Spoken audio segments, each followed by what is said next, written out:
Assalamualaikum warahmatullahi wabarakatuh. Alhamdulillahirrahmanirrahim. Wassalatu wassalamu ala asyrafil anbiya'i wal mursalin wa ala alihi wa sahbihi ajma'in. Asyhadu an la ilaha illallah wahdahu la syarika lah wa asyhadu anna Muhammadan abduhu wa rasuluh, amma ba'd. Jamaah sekalian, alhamdulillah, puji syukur kita panjatkan kepada Allah Subhanahu wa taala karena di hari yang ke-20 ini kita masih diberikan kesehatan, kemampuan, keistiqomahan, dan semoga apa yang kita jalankan hari ini bernilai ibadah dan diterima Allah Subhanahu wa taala. Amin ya rabbal alamin. Yang kedua, selawat salam selalu kita panjatkan kepada junjungan kita Nabi Muhammad SAW, yang semoga nanti di akhirat kelak kita mendapatkan syafaat oleh beliau. Oke jemaah sekalian, alhamdulillah sore kali ini kita sudah ditemani oleh Dr. Ade Hasman, yang pada sore kali ini insya Allah akan membahas tentang prokes dan profiat COVID dalam Islam. Nah ini yang sedang hangat-hangatnya, yang sedang booming-boomingnya di hari-hari ini, bagaimana kita menjaga prokes dan profiat, apalagi berhubungan dengan puasa dan hubungannya dengan Islam yang ada di tempat kita. Tanpa berpanjang lebar, terima kasih saya ucapkan kepada Dr. Ade yang sudah membersamai kami, menyempatkan waktunya di kesibukannya, bisa menyempatkan waktunya. Untuk waktu dan tempat, kami berserah kepada Dr. Ade Hasman, bisa langsung mengisi materinya. Monggo, dokter. Baik, terima kasih Ustadz Nur Salim. Bismillahirrahmanirrahim. Assalamualaikum warahmatullahi wabarakatuh. Waalaikumsalam warahmatullahi wabarakatuh. Innal hamdalillah nahmaduhu wa nasta'inuhu wa nastaghfiruh wa na'udzu billahi min shururi anfusina wa min sayyiati a'malina. May yahdihillahu fala mudhillalah wa may yudlil fala hadiyalah. Asyhadu an la ilaha illallah wa asyhadu anna Muhammadan abduhu wa rasuluh, amma ba'du. Alhamdulillahirabbil alamin. Pada kesempatan sore ini saya diberi kehormatan muslim-muslimat yang hadir pada kesempatan sore hari ini. Saya ketika diminta oleh Ustadz Diki untuk ikut meramaikan acara yang diadakan oleh PT Pama ini, spontan yang terpikir di benak saya ketika itu adalah tema yang masih berkaitan dengan kondisi keadaan kita dalam setahunan ini, yakni pandemi. Kita mengadakan acara secara daring online ini adalah salah satu bukti gambaran yang nyata bahwa kita masih berada dalam nuansa atmosfer suasana pandemi yang sampai sekarang qadarullah ternyata belum kunjung hilang. Dan akhir-akhir ini saya rasa kita semua mendengar berita yang cukup mengejutkan, yang membuat kita semua di negeri kita, khususnya di Sangatta, untuk sedikit kembali lebih waspada dan merefresh kembali. Karena perjalanan panjang pandemi ini mungkin sedikit banyak memberikan rasa bosan kali ya, rasa jenuh, dan tidak tertutup kemungkinan sebagian kecil dari kita mulai merasa abai terhadap komitmen-komitmen yang kita bangun ketika awal untuk menegakkan sejumlah protokol demi mengantisipasi dan mengatasi penularan dari penyakit wabah yang ditimbulkan oleh coronavirus disease 19 ini. Yang saya maksud belakangan ini agak besar beritanya, yaitu yang menimpa di negeri India, yakni apa yang disebut dengan second wave, gelombang kedua. Jadi negara India di awal Januari merasa yakin bahwa grafik COVID-nya itu mulai turun, mulai melandai. Namun ternyata ketika diadakan relaksasi, pelonggaran-pelonggaran dari protokol-protokol yang terjadi di sana, ada beberapa momen-momen yang menimbulkan keramaian di masyarakat India, sehingga pada bulan ini, minggu-minggu ini kita menyaksikan apa yang kemudian diistilahkan oleh dunia kesehatan sebagai tsunami COVID. Jadi luar biasa sekali yang terjadi di sana. Ratusan ribu per hari kejadian kasus baru dengan angka mencapai 4 ribuan kematian dalam seharinya. Kita menyaksikan tayangan-tayangan dari kantor berita seperti CNN, Al Jazeera, dan kantor berita yang terpercaya, satu pemandangan yang cukup dramatis yang rasa-rasanya dulu kita bayangkan itu nggak mungkin terjadi ya. Jadi gambaran bahwa rumah sakit kewalahan, kelabakan, di ruang UGD-nya itu satu bed tempat tidur itu harus berbagi dengan 2 pasien, bahkan membeludak sampai ke lorong-lorong pasien, lorong-lorong kamar rumah sakit. Bahkan kemarin itu saya nonton di salah satu pemberitaan di Reuters, itu betapa eh, oksigen tabung itu dibagi begitu saja, secara secara dalam tanda kutip liar begitu ya, di jalan-jalanan, di tempat parkiran, orang sambil terkapar tanpa tempat yang layak, tanpa tempat yang representatif itu, mengenakan alat-alat kesehatan seadanya. Bahkan ada bantuan dari Arab Saudi yang diberitakan oleh Republika, 80 metrik ton oksigen dipasok buat masyarakat India. Jadi kenyataan-kenyataan demikian saya rasa saya berkepentingan sebagai orang yang kebetulan berada di dalam dunia kesehatan, dan sedikit banyak saya juga terlibat dalam penanganan COVID di Sangatta. Ingin menyampaikan urung rembut dan pendapat saya ya, wacana yang saya akan share pada kesempatan sore ini. Tadi sebelum acara, Ustadz Diki itu bertanya kepada saya, kalau istilah prokes udah sama kita pahami ya, adalah protokol kesehatan. Kalau profiat itu apa? Ya ini sebetulnya satu istilah yang kita buat gitu ya, karena dalam konsep agama kita, dalam Al-Quran, sehat itu ternyata bukan satu diksi yang tunggal. Jadi sehat itu bergandengan dengan istilah afiat, sehat wal afiat. Jadi ada 2 konsep yang akan kami coba lemparkan ke jamaah di sini, ke audien, netizen di sini, untuk sama-sama kita membabar dan membahasnya. Mungkin supaya lebih sistematis dan lebih ilustratif, dan saya menyampaikan materi pada kesempatan sore ini terbang kemana-mana, saya sambil share slide ya. Oke, monggo. Ya Ustadz ya, izin saya share slide.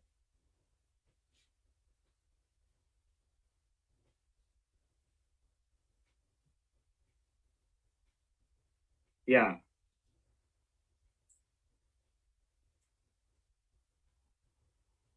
Oke, Ustaz, udah muncul. udah muncul ya. Udah, Oke. Ustaz. Jadi ya kira-kira judulnya begini ya, prokes dan profiat COVID dalam Islam. Sebetulnya tidak khusus buat COVID ya, karena ini hanya sebuah wacana ya. Jadi protokol kesehatan dan protokol keafiatan, sebutlah seperti itu, yang bisa kita gali dalam khazanah agama kita. Kita berbicara soal wabah, soal pandemi. Pandemi ini sebetulnya kalau kita melihat sejarah umat manusia, dia merupakan satu keniscayaan. Dalam arti kata, di antara musibah-musibah besar yang dialami umat manusia di dunia ini yang mungkin bisa memakan korban yang fantastis, itu bukan hanya bencana alam seperti gunung berapi, tsunami dari lautan, atau gempa, ya. Tapi salah satu di antaranya yang jumlahnya cukup besar merenggut jiwa manusia adalah wabah. Dan ini kerap terjadi dalam setiap era dan setiap kurun ya. Maka pertanyaan di dalam masyarakat manusia itu bukan apakah wabah akan terjadi, tapi kapan terjadinya. Qadarullah kita yang hidup pada era ini dipertemukan dengan peristiwa besar yang menimpa seluruh umat manusia di muka bumi ini, wabah COVID-19. Dan pertanyaan yang lebih penting lagi sebetulnya, seberapa kesiapan umat manusia menghadapinya. Namun umumnya kita, umat manusia di belahan manapun, itu tidak pernah siap secara maksimal ketika menghadapi wabah. Karena wabah itu, apalagi yang terjadi pada COVID, terjadi dengan sangat cepat ya. Hanya dalam tempo kurang dari 1 bulan, coronavirus yang asal muasalnya dari kota Wuhan pada Desember 2019, seketika menyebar ke 200 negara ke seluruh dunia. kita dulu mungkin masih ingat bahwa banyak pemimpin-pemimpin dunia, termasuk juga yang ada di negeri kita, itu denial ya, menyangkal bahwa wabah ini akan sampai ke negerinya. Jadi mau dijawab dengan guyon-guyonan ketika itu. Indonesia tidak bakalan kena COVID karena kebal, biasa makan nasi kucing misalnya. Itu jejak-jejak digitalnya banyak, ya masih bisa kita temukan. Dan kita bisa lihat bahkan negara adidaya seperti Amerika sekalipun, itu ketika wabah pertama kalinya masuk ke sana, maka negeri Paman Sam yang superpower itu juga menghadapi tenaga kesehatannya itu menggunakan jas hujan sebagai APD karena tidak siap, sama sekali tidak siap. Kita dulu pernah mengalami krisis masker ya, apalagi krisis APD yang sangat langka di awal-awal masa pandemi. Dan pertanyaan berikutnya yang penting buat kita semua, bagaimana tentunya kita bisa survive melewati pandemi ini. Ini sekedar ilustrasi ya, bahwa dalam setiap era, setiap abad, pandemi-pandemi besar itu selalu menimpa umat manusia di planet bumi ini. Pandemi yang berskala masif dan besar sekali itu terjadi dalam kurun interval 100 tahunan. Meskipun di antara 100 tahun itu ada pandemi-pandemi atau endemi ya, yang berlangsung dalam skala terbatas. Saya merekap ini ya, sebagai sebuah refresh buat kita semua. Ada beberapa wabah yang memakan korban sangat fantastis di dunia. Itu penyakit pest ya, atau diistilahkan Black Death dalam sejarah ya. Ini dikatakan dalam literatur menyapu 2/3 penduduk Eropa. Jadi penduduk Eropa itu lebih dari separuh meninggal dunia ketika wabah pest ini berlangsung dalam 4 tahun ya. Kemudian cacar juga merenggut banyak korban di dunia ini, sampai 56 juta orang.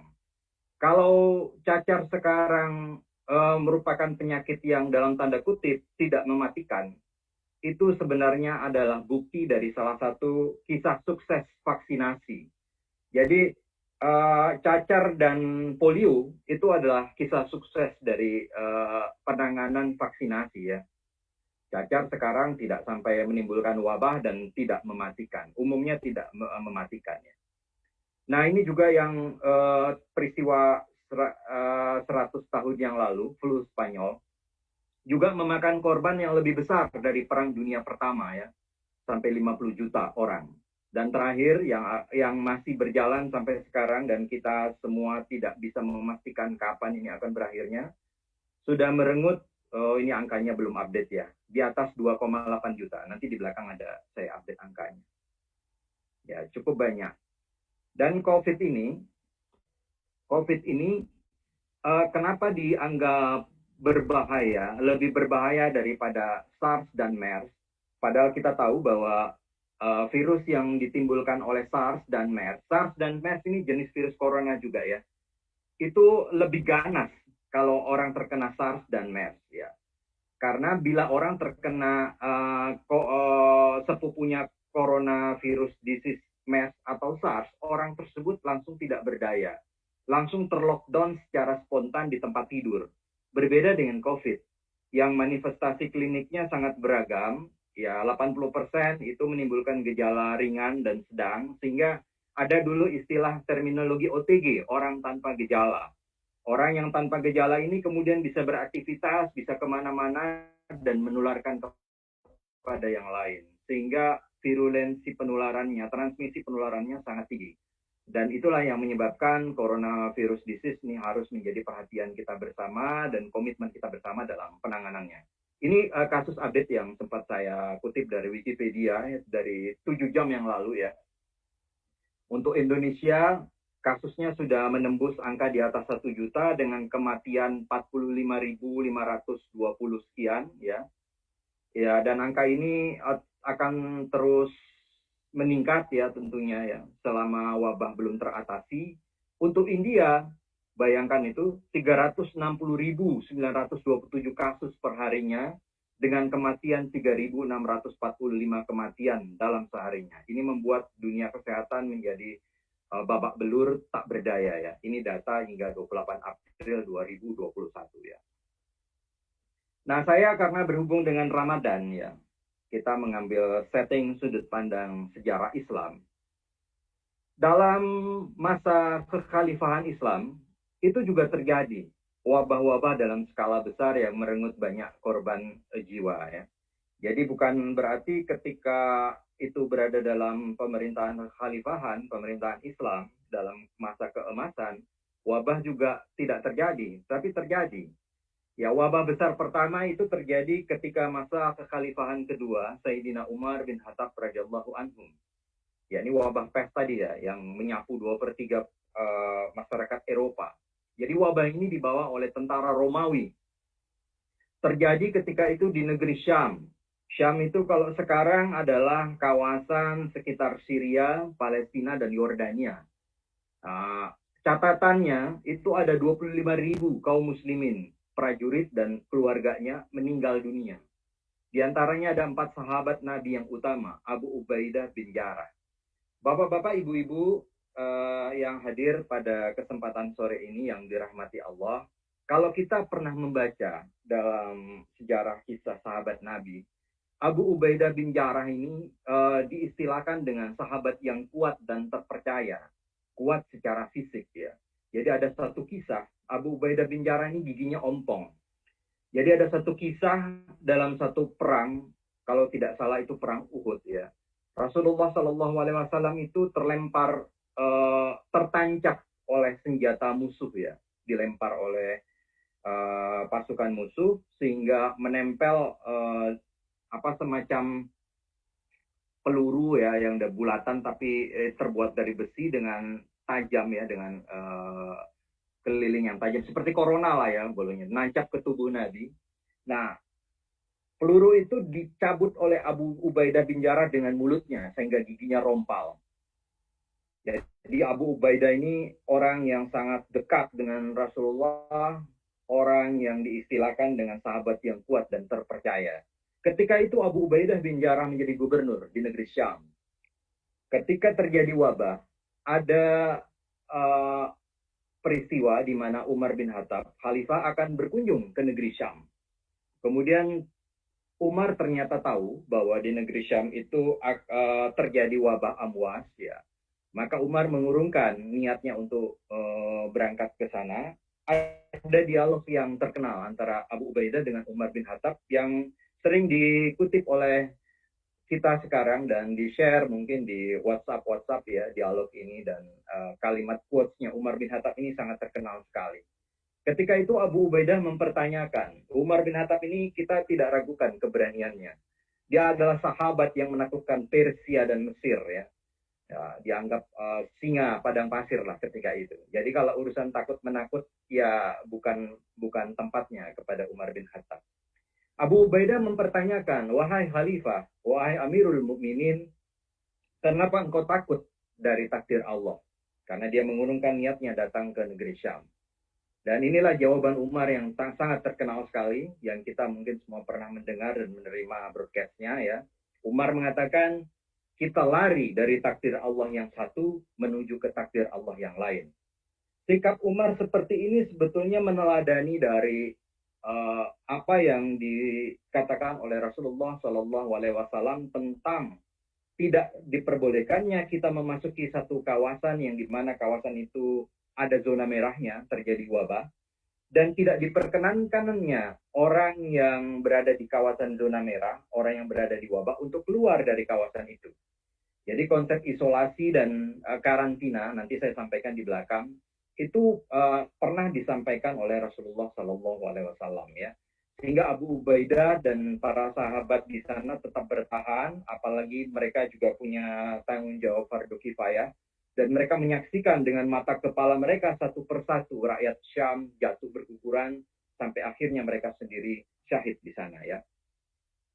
Wabah juga yang berskala besar juga terjadi ya di masa kekhalifahan Turki Utsmani, dan wabah itu Black Death ya, dan smallpox, cacar tadi ya, di abad ke-19 yang menimpa sangat banyak korban, dan ini belum terlalu jauh masanya dengan masa kita ya. Saya cross check sekali lagi ya, suaranya cukup jelas ya Ustaz ya. Ustadz Nur Salim, suara saya jelas ya? Bagus, Ustaz. Oh ya, baik, alhamdulillah. Ya, ya, ini kita coronavirus ini juga terus tetap belajar, terus tetap update informasi-informasinya karena perkembangannya itu ternyata kompleks, begitu kompleks ya.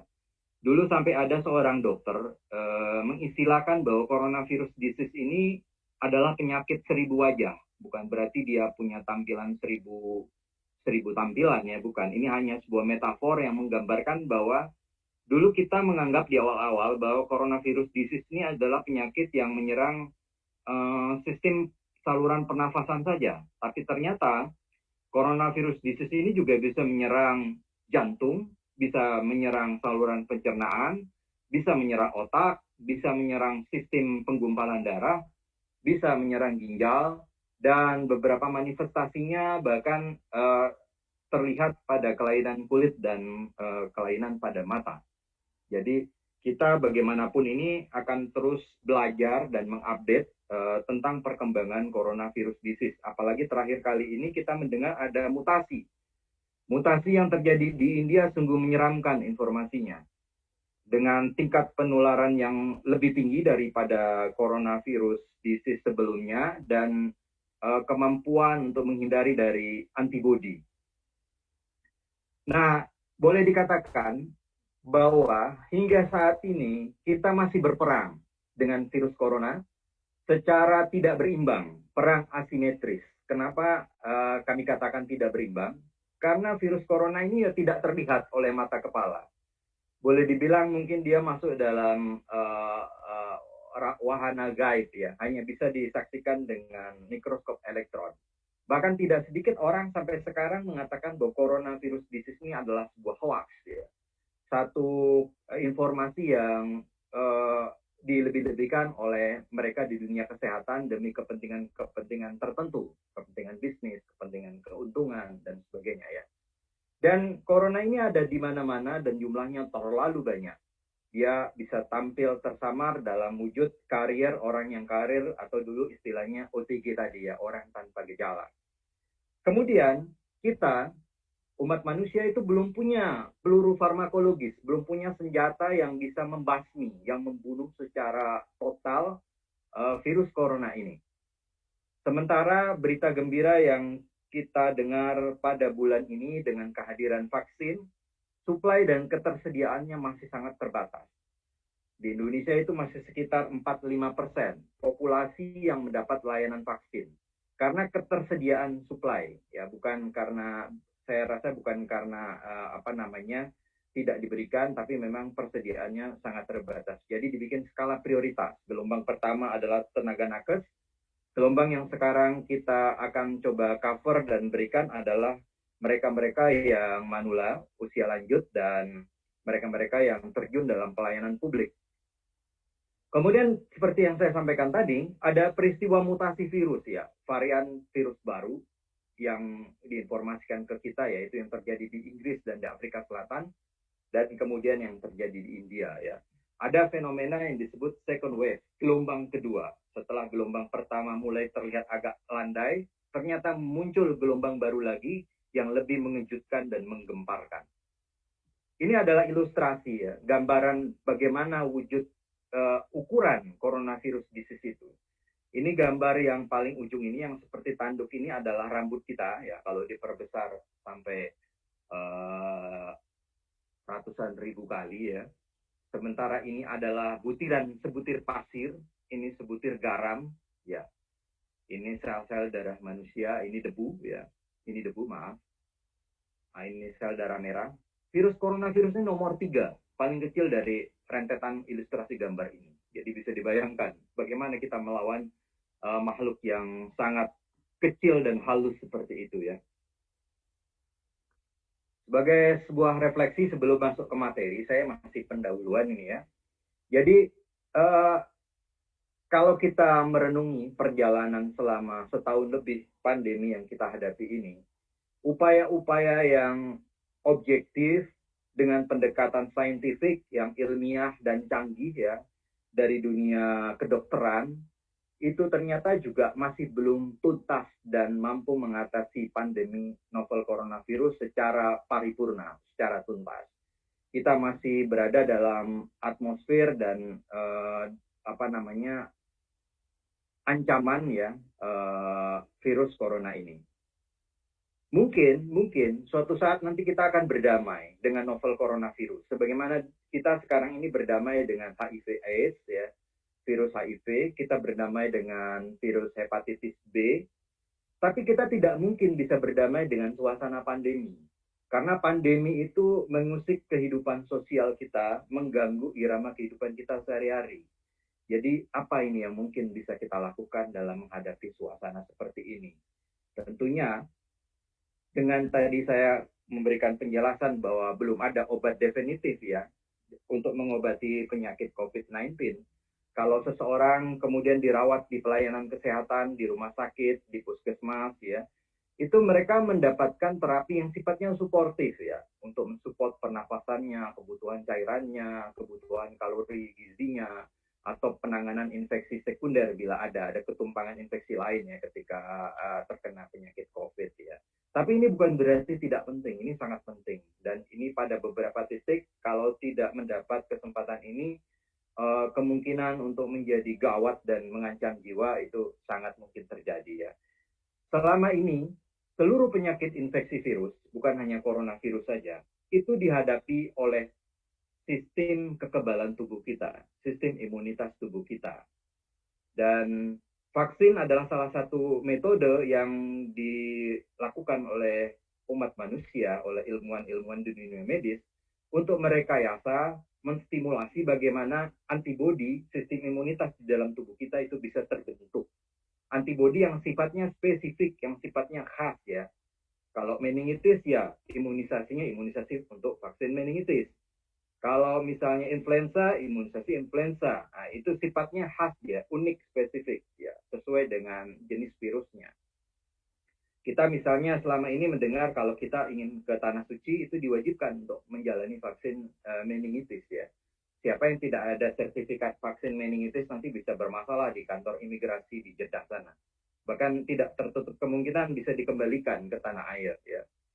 Nah, vaksin ini masih dalam proses perjalanan. Ada problem yang saya katakan tadi, problem cakupan. Ya. Jadi baru 4% saja cakupan vaksin ini bisa diberikan ke populasi masyarakat kita. Sementara harapannya agar vaksin ini bisa sesuai dengan ekspektasi ya, untuk menekan transmisi penularan virus, cakupannya itu harus mencapai minimal 70%, maksimal idealnya 90%, sehingga terjadi apa yang disebut herd immunity atau imunitas kawanan ya. Sehingga pada kondisi terciptanya herd immunity, maka penularan dari coronavirus ini bisa dikendalikan. Saya ingin menggarisbawahi sebelum masuk ke materi, kita sebagai orang beriman, sebagai kaum muslimin itu punya i'tiqad ya, punya akidah bahwa apapun itu penyakitnya, yang menyembuhkan itu bukan manusia, bukan obat, bukan pelayanan kesehatan. Di dalam Al-Quran itu ditegaskan salah satu doa yang saya nukil dari doanya Nabi Ibrahim. Wa iza maritu fahuwa yasfin. Apabila aku sakit, kata Nabi Ibrahim, dialah yang menyembuhkan aku. Dokter, obat, rumah sakit itu hanya wasilah, hanya sebuah proposal, cara tarikat yang logis, yang sesuai dengan kaedah-kaedah sunatullah untuk menutup pintu rahmat Allah dalam mencari penyembuhan. Sebagaimana yang mungkin sering kita dengar bahwa dokter hanya obat hanya sebuah internal. yakni kita memperbaiki pola hidup kita. Yang dalam kesempatan pada sore hari ini saya mencoba menggali berdasarkan khazanah dan panduan dari risalah agama kita, baik dari Al-Quran maupun dari hadis-hadis Rasulullah SAW. Jadi pada slide kali ini saya ingin menampilkan diskusi bagaimana kontribusi ajaran agama kita yang saya istilahkan prokes dan proafiat untuk menghindari penyakit infeksi dan peningkatan imunitas dalam diri kita ya. Pertama, protokol kesehatan dari khazanah Islam. Yang pertama kita bahas tema kebersihan. Kebersihan selalu dikaji paling awal. Kalau kita membuka buku-buku fikih, maka chapter pertama atau bab pertama dalam buku Risalah Fikih itu adalah berbicara masalah taharah ya. Kalau dalam protokol kesehatan kita sudah komitmen ada 3M, yang mana M satunya adalah mencuci tangan ya.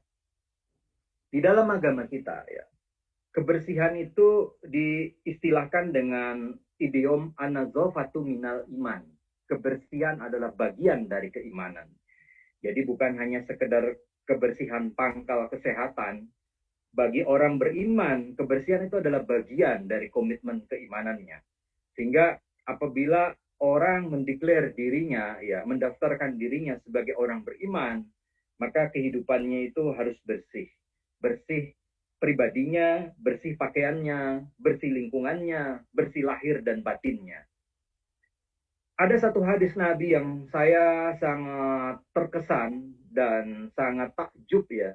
Bagaimana Rasulullah Shallallahu Alaihi Wasallam 1400 tahun yang lalu ternyata sudah menyuruh kita ya. Ada ini boleh dikatakan bagian dari sunnah mungkin ya. Menyuruh kita bahwa ketika kita bangun dari tidur kita, ya tentunya setelah kita berucap syukur, berdoa, alhamdulillahi ahyana ba'dama amatana wa ilaihin nusur, yang disuruh Nabi dilakukan pertama kalinya adalah mencuci tangan. Jika salah seorang dari kalian bangun dari tidurnya, hendaklah ia membasuh kedua telapak tangannya. Dalam hadis-hadis lain itu disebutkan mencuci sebanyak 3 kali. Cuci tangan ini kedengarannya sepele dan ringan-ringan saja. Tapi kalau kita membaca sejarah ya, tentang cuci tangan, pada abad ke-19, itu ada seorang dokter dari Hungaria, namanya Ignaz Philipp Semmelweis. Beliaulah kemudian yang mungkin dinobatkan sebagai bapak cuci tangan dunia. Karena Semmelweis lah orang pertama di Eropa yang menganjurkan protokol cuci tangan kepada petugas nakes ketika akan bekerja dalam tindakan-tindakan medis.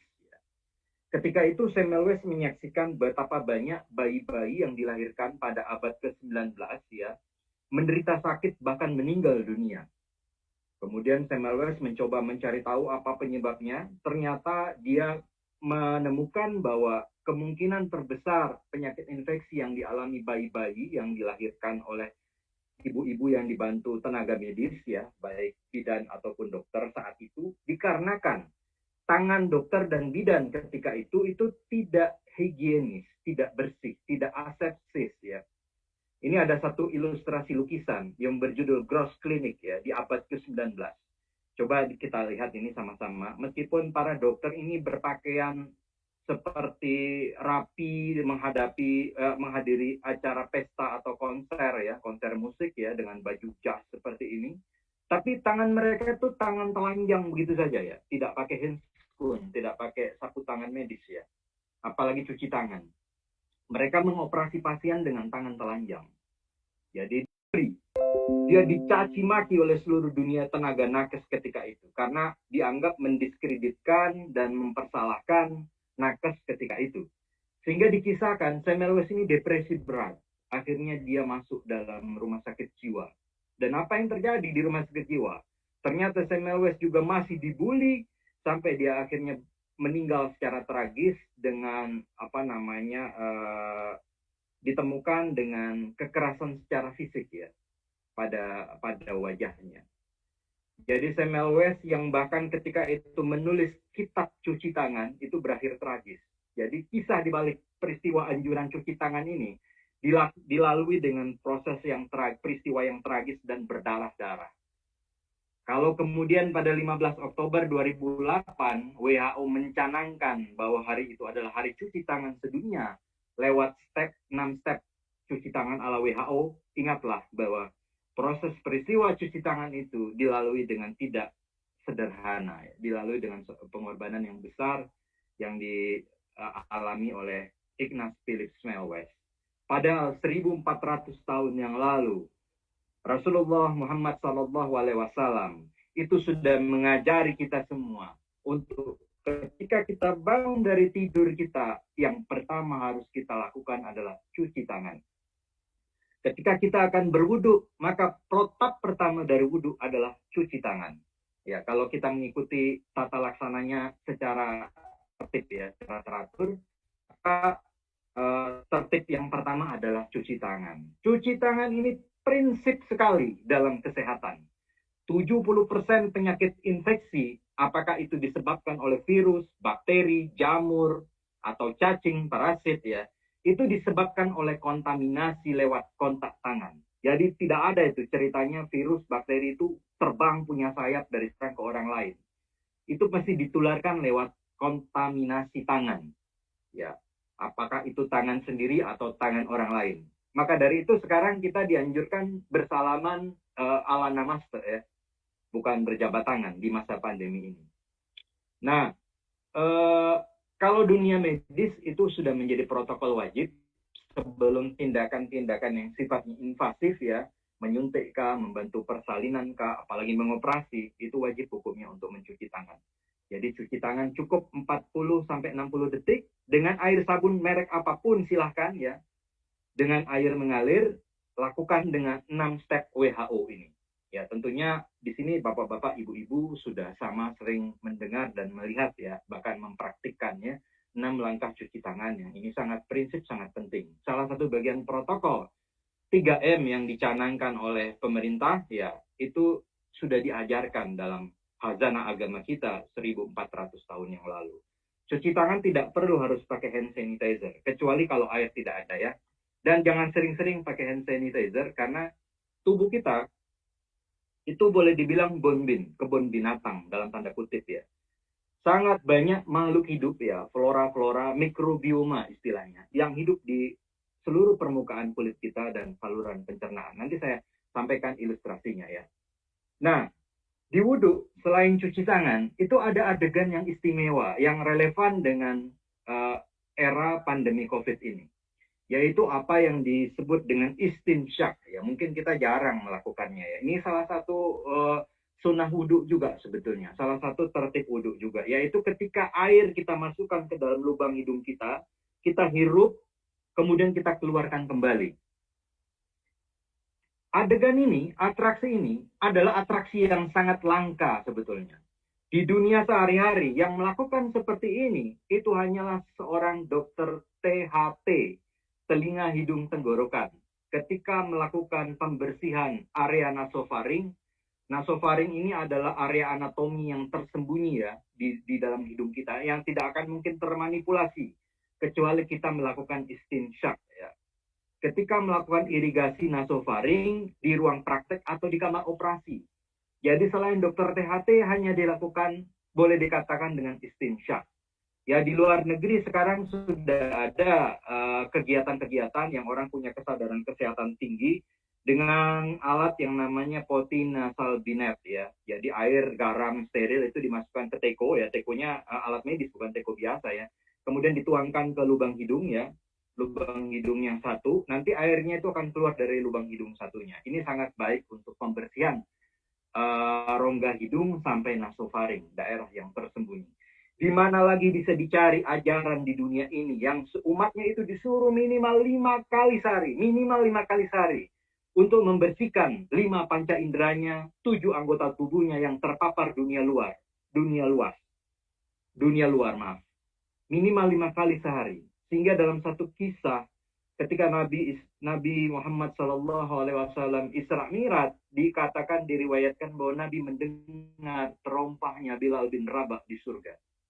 Ketika Nabi turun ke dunia kemudian bertanya kepada Bilal bin Rabah, wahai Bilal, amalan apa yang engkau lakukan sehingga aku mendengar terompah kakimu di surga? Maka ketika itu Bilal mengatakan, ya koreksi saya kalau saya salah ya, di sini banyak ustadz ya di Pama ini. Maka ketika itu Bilal mengatakan, saya selalu berwudu dan menyempurnakan wudu saya dengan sholat 2 rakaat. Jadi Bilal itu meskipun beliau dari Habsi, hitam, wajahnya mungkin kalau kita berpapasan sangat menyenangkan, sangat indah ya. Seperti Muhammad Ali itu wajahnya indah ya. Muhammad Ali itu siapapun yang melihatnya itu indah. Beliau itu indah, kinclong ya, bersinar berseri wajahnya itu. Bukan karena kosmetika, tapi karena bekas sapuan air wudhu ya.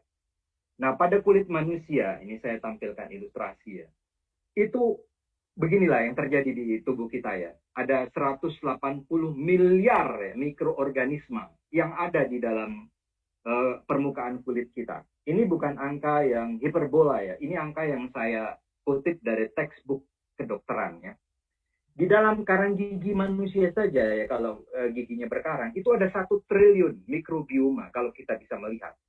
Seandainya hijab ini dibuka dan kita bisa menyaksikan tubuh manusia dengan mikroorganisme yang numpang bersama kita, maka mungkin konsep estetika, konsep tentang kecantikan dan ketampanan harus kita ralat dan revisi kembali ya.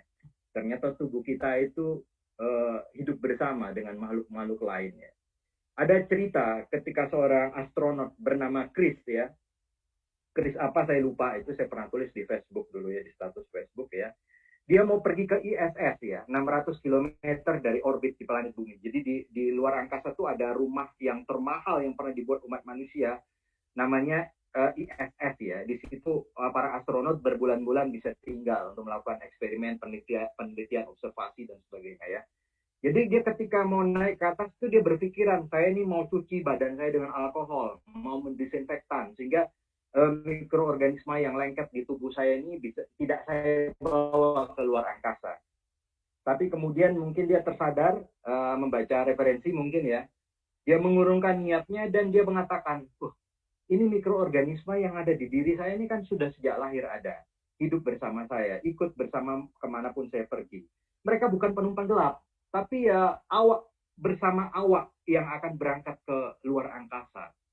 Jadi sampai dikatakan sekarang ada satu gagasan bahwa ini menjadi organ terbaru pada manusia. Karena jumlah mikroorganisme pada diri manusia itu lebih banyak daripada jumlah sel manusia itu sendiri.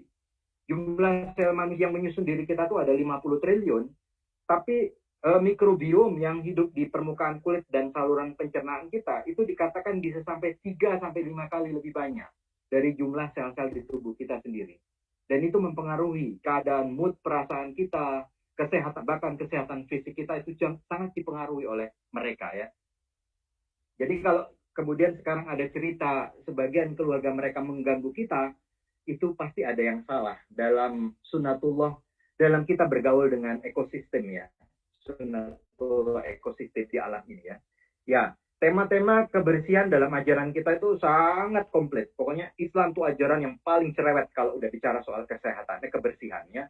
Mulai soal gunting kuku, mulai soal istinja, sikat gigi, ya, pakai buat tato, itu semua ada. Apa namanya, nasnya tuh semua ada. Tertulis nasnya. Mandi itu tertulis. Suruh potong kuku itu tertulis, terucap ya. Hitam ya.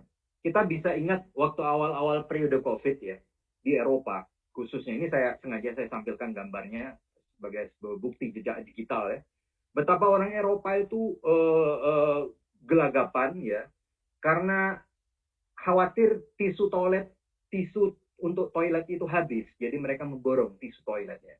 Karena kalau kita berkunjung ke Eropa, berkunjung ke dunia maju, dunia yang disebut maju oleh orang modern ya, meskipun istilah maju itu mungkin masih bisa kita diskusikan lagi ya. Maka jangan harap kita di toiletnya, di WC-nya itu bisa bertemu air yang berlimpah. Ketemu air aja udah syukur. Biasanya kita hanya di sana hanya difasilitasi oleh kertas tisu ya. Berbeda halnya dengan di dunia kaum muslimin ya, bahkan di Grand Zamzam yang bangunannya itu mengacu pada arsitektur modern ya, di WC-nya itu selalu ada selang air. Saya ingat satu ceramah yang pernah disampaikan oleh almarhum Kiai Haji Effendi Zakasi, mantan KKU itu ya, ketika beliau berkesempatan menghibah ya keliling ke negara-negara Eropa. Maka salah satu oleh-oleh yang menarik, observasi sederhana yang menarik yang disampaikan, yang dibawa oleh Ustadz Effendi adalah dia mengatakan ternyata hanya di Spanyol itu, yang kamar mandinya itu ada bak penampungan air di salah satu kamar mandinya. Pada kesempatan saya berkunjung sana, saya tidak ketemukan sih ada bak mandi. Cuman memang di kamar mandi hotelnya tuh ada tempat urinoir ya, ada WC dan ada urinoir yang berbeda dengan Eropa-Eropa lainnya ya. Dia bilang Kenapa di Spanyol ada bak penampungan air?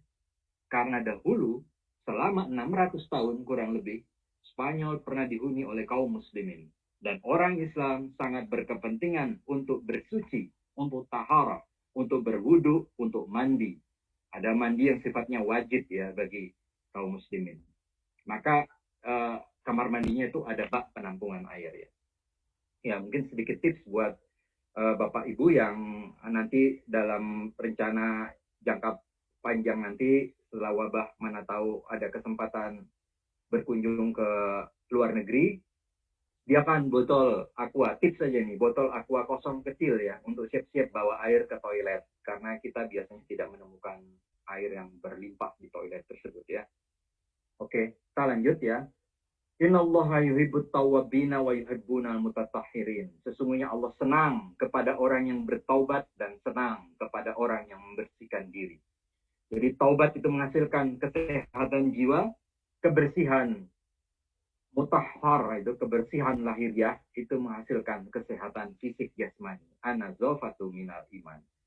Konsep yang kedua, prokes yang kedua di dalam agama kita itu sama dengan yang kita sama-sama berkomitmen dalam 3M ya.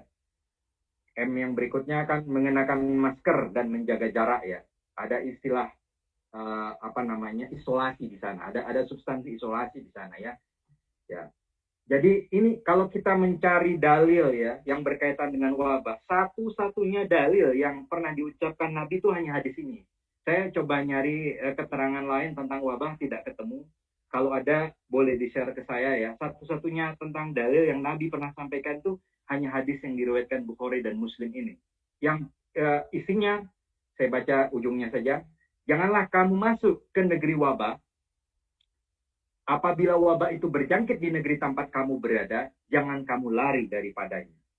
Jadi kalau sekarang kita mengenal istilah social distancing, physical distancing, PSBB, bahkan lockdown, semua tema-tema itu secara substansi itu sejalan dengan hadis yang pernah Nabi sampaikan 1400 tahun yang lalu.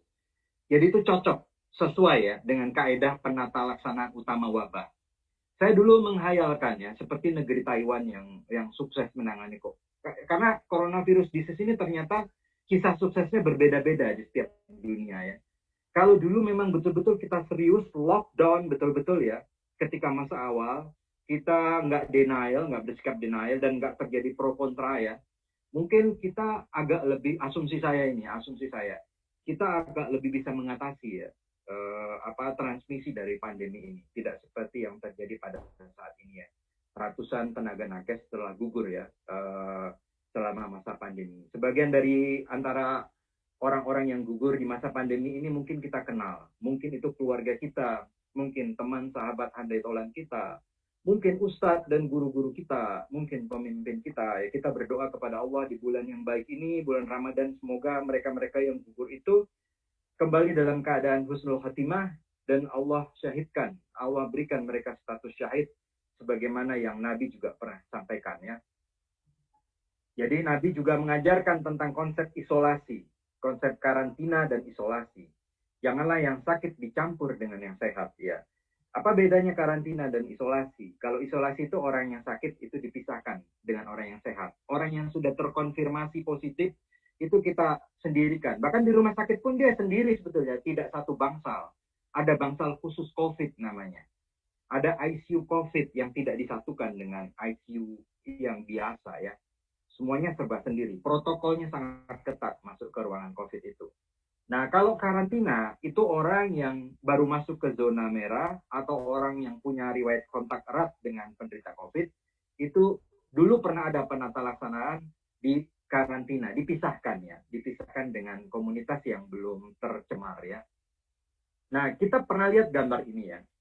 Kalau kita melihat gambar ini, kira-kira apa pesan yang bisa kita ambil dari gambar ini? Saya melihat gambar ini ya di samping ada kesedihan dan keprihatinan yang mendalam ya, tapi juga ada rasa gembira sebagai orang yang berada di dalam barisan tenaga kesehatan. Kenapa ya? Kalau kita berangkat di masa haji, di masa bukan pandemi, itu gambarnya ada di sebelah kiri tadi tuh ya. di mana 3,5 juta para haji yang mengikuti ibadah haji tumplek rapat sesak memadat di kawasan latar utama Haramain Masjidil Haram itu ya. Kalau kita melaksanakan tawaf di puncak haji itu bahkan siku kita itu menempel dengan siku orang di sebelah kita ya, saking padat sesak rapatnya jamaah itu. Tapi ketika masa pandemi COVID itu pemandangan yang kita lihat dan kita saksikan, apakah di gambar atau siaran televisi live streaming dari Mekah langsung atau dari Madinah ya di Masjid Nabawi, adalah pemandangan seperti ini ya. Tawaf yang menjaga jarak, sholat berjamaah yang diberi jaga jarak, itu saya gembira. Karena ternyata meskipun Masjidil Haram itu kita yakini bersama sebagai tempat yang mustajab, tempat di mana proposal doa langsung on the spot, bahkan kadang-kadang diijabah oleh Allah Subhanahu wa taala ya. Tapi pemerintah di sana dan khususnya ulama-ulama Saudi itu mendengar fatwa dari dunia kesehatan. Ulama-ulama Saudi itu tidak bersifat abai, tidak denial, tidak bersifat kontra gitu ya, dengan keterangan-keterangan saintifik di dunia kesehatan yang terbukti secara empirik ya. Jadi kita mungkin agak prihatin mendengar misalnya kenapa harus dijarangkan saf-safnya, kan diantara Nabi itu disuruh merapatkan saf, diantara saf itu nanti bisa masuk setan. Ya ini kan terjadi bukan untuk selama-lamanya. Ini kan ada ilatnya, ada peristiwa yang membuat kita harus membuat protokol seperti ini. Saya kemarin berkesempatan ke Samarinda dan ke Bontang ya. Ini seperti saya sampaikan karena ini sudah berjalan 1 tahun ya. Sebagian dari kita mungkin sudah mulai abai dan cuek terhadap protokol-protokol ini ya. Saya melihat respon di antara masyarakat kita juga sangat berbeda dan sangat beragam sekali. Saya sangat bergembira. Saya yakin PT PAMA juga sangat disiplin soal protokol seperti ini ya. Ketika saya sholat di Masjid PKT itu begitu ketat disiplin protokol kesehatan dilaksanakan di masjid itu ya.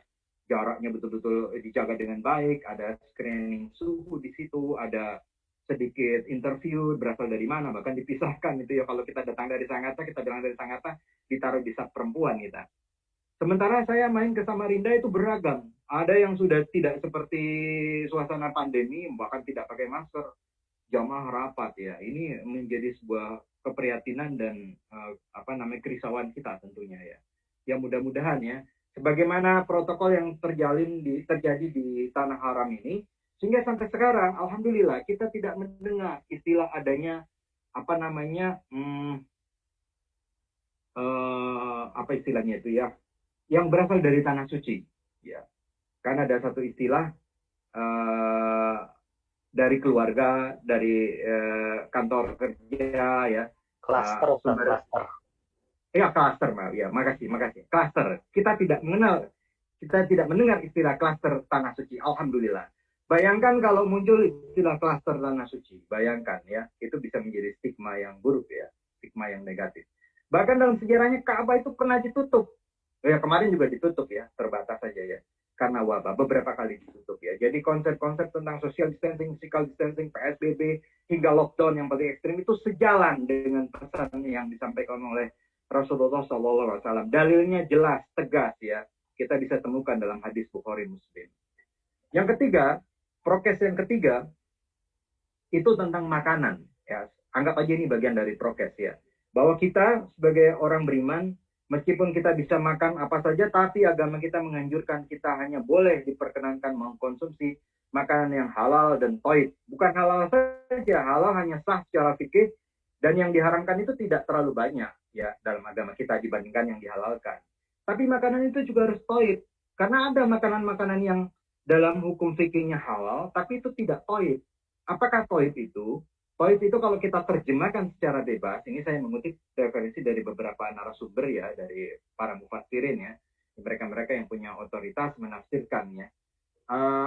Diterjemahkan sebagai baik ya, makanan yang baik sesuai dengan proporsi yang bersangkutan, karena makanan itu nanti konteksnya bisa individual ya, sesuai dengan kaidah higienis dan standar gizi. Yang tentunya makanan jenis begini itu penting untuk membangun dan membentuk status imunitas kita, untuk membangun komponen antibodi kita ya.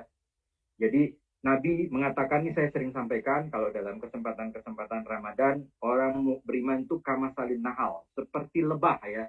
Lebah itu hanya mengkonsumsi makanan-makanan sangat selektif, hanya mengkonsumsi nektar, sari bunga, dan kelak outcome-nya dalam kehidupan sehari-hari, dia memproduksi sesuatu yang sangat bermanfaat buat kehidupan, yakni madu dan propolis. Orang beriman, outputnya adalah mengamankan. Bersama orang beriman, amanlah marwah kehormatan harga diri orang lain. Bersama orang beriman, amanlah harta, properti, kepemilikan orang lain. Bersama orang beriman, amanlah darah, nyawa, kehidupan orang lain. Amirul Mukminin adalah komandannya orang-orang yang beriman. Orang yang mengamankan.